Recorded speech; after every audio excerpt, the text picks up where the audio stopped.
Assalamualaikum warahmatullahi wabarakatuh. Selamat siang semuanya.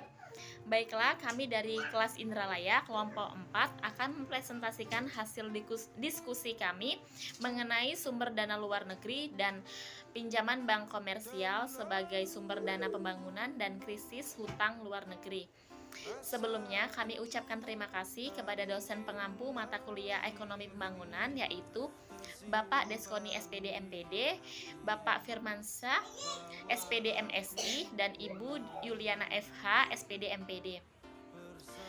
Baiklah, materi pertama yaitu mengenai sumber dana luar negeri yang akan dijelaskan oleh Saudara Dendi.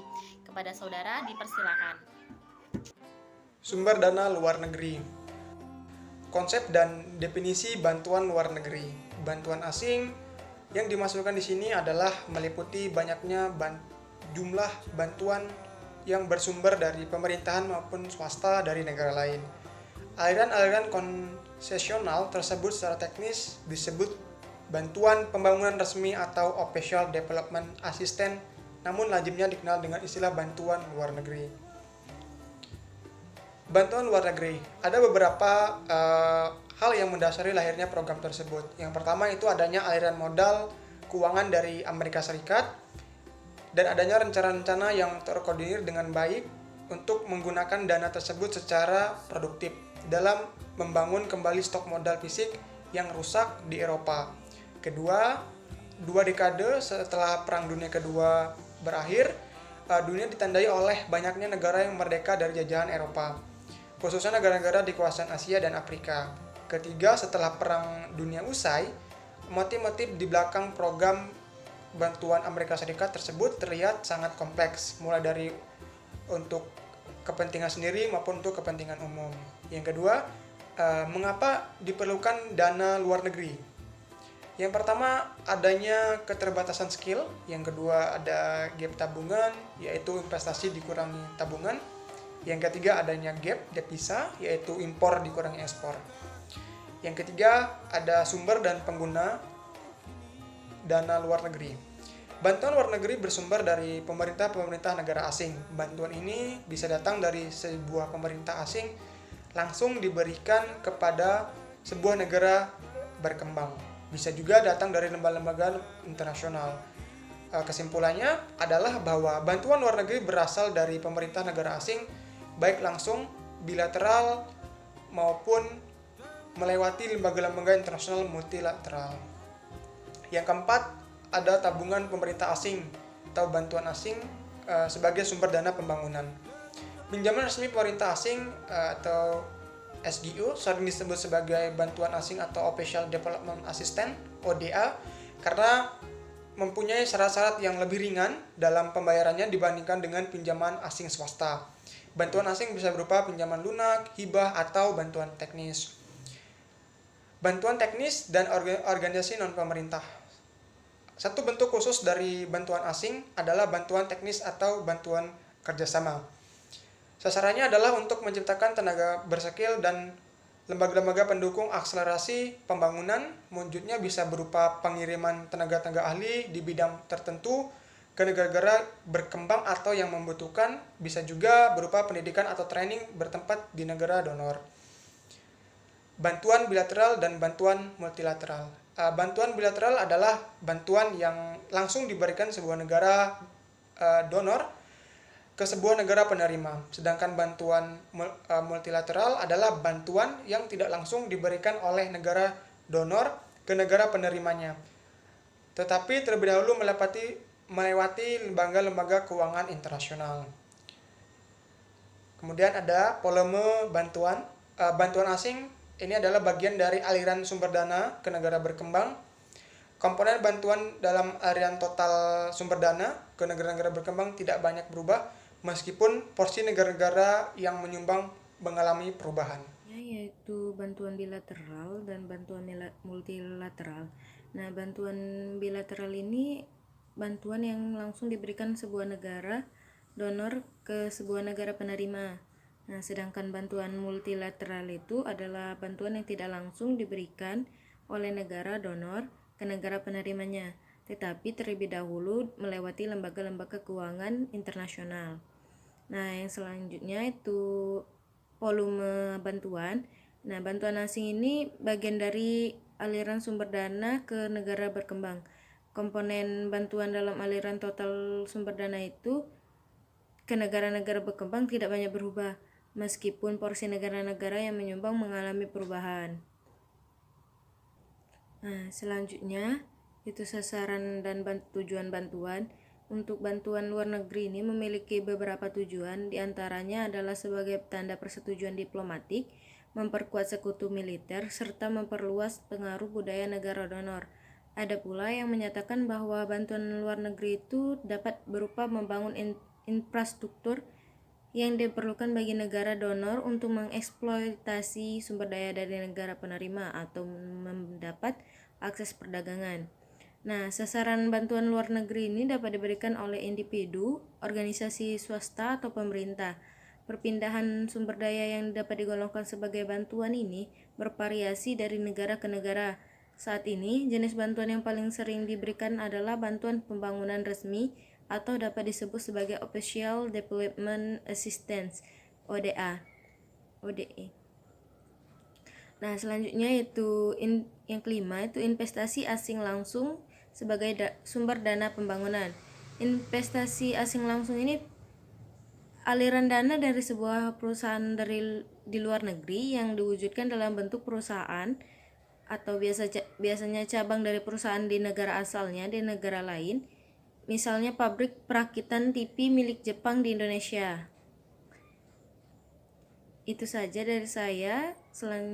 Silakan dilanjutkan oleh teman-teman yang lain. Baik, saya akan menjelaskan sejarah investasi asing langsung. Setelah mengalami penurunan pada tahun 1970-an, FDI meningkat lagi mulai pertengahan 1980-an dibandingkan dengan awal kemunculannya tahun 1960-an. Terdapat beberapa perubahan. Yang pertama, Jepang yang pada tahun 1960-an belum banyak mengalirkan dana, pada tahun 1980-an menjadi investor tunggal terbesar. Yang kedua, pada tahun 1980-an lebih banyak bergerak pada bidang industri, jasa keuangan, dan turisme, bukan lagi mineral dan minyak. Yang ketiga, tahun 1980-an lebih banyak mengalir ke negara-negara yang industrialisasinya berorientasi ekspor. Selanjutnya, pengaruh investasi asing langsung di negara berkembang. MNCs, Multinational Corporation, bermanfaat karena memasok kapital dan teknologi maju yang penting untuk pertumbuhan yang cepat.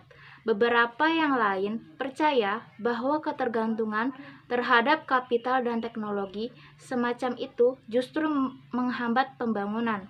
Di sini ada keuntungan dan kerugian MNCs, yaitu keuntungan dari MNCs. Yang pertama, menutup gap tabungan atau gap devisa atau disebut defisit neraca pembayaran. Yang kedua, menyediakan barang dan jasa khusus yang penting untuk domestik. Yang ketiga, menyediakan teknologi untuk meningkatkan produktivitas. Yang keempat, mendorong munculnya teknologi yang tepat dengan mengadaptasi proses yang telah ada dengan peralatan penemuan baru. Yang kelima, menutup kekurangan dalam manajemen dari kewirausahaan. Selanjutnya, kerugian akibat MNCs. Yang pertama, meningkatkan ketergantungan teknologi negara berkembang pada sumber-sumber asing yang berujung pada kurangnya inovasi teknologis pekerjaan lokal. Yang kedua, MNCs sangat membatasi transfer paten, rahasia, perusahaan, dan pengetahuan teknis yang lain pada cabangnya yang bisa dipandang sebagai sebuah lawan yang potensial. Yang ketiga, meningkatkan konsentrasi teknologi dan industri di kawasan tertentu. Yang keempat, menghambat kewirausahaan dan investasi lokal di industri-industri muda. Yang kelima, memperkenalkan produk teknologi dan pola konsumsi yang tidak sesuai di negara penerima FDI. Baiklah, materi selanjutnya yaitu pinjaman bank komersial sebagai sumber dana pembangunan dan krisis hutang luar negeri.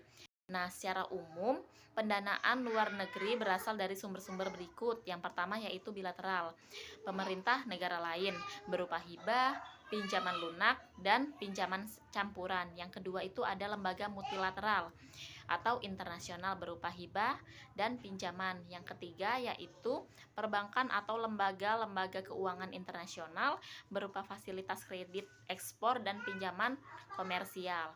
Nah, hampir seluruh pemberi pinjaman dan hibah dari luar negeri atau kreditor, baik bilateral maupun multilateral, tergabung dalam konsorsium atau forum yang dinamakan dengan Consultative Group for Indonesia.